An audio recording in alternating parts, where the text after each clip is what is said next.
You ask Tiger to solve.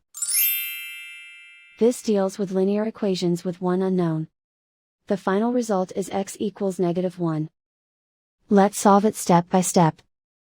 Simplify the expression. Expand the parentheses.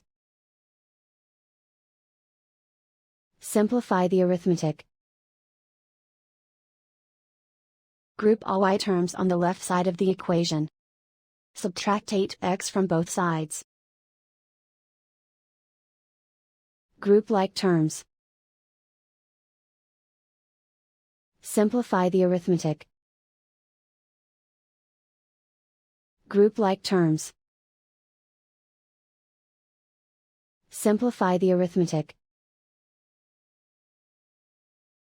Group all constants on the right side of the equation.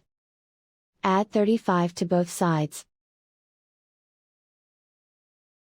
Simplify the arithmetic.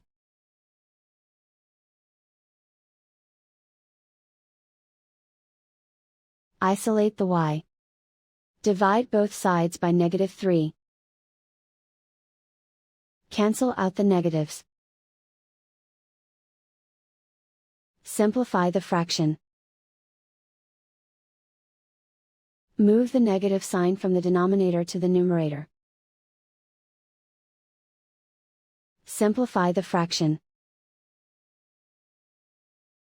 And so the final result is x equals -1.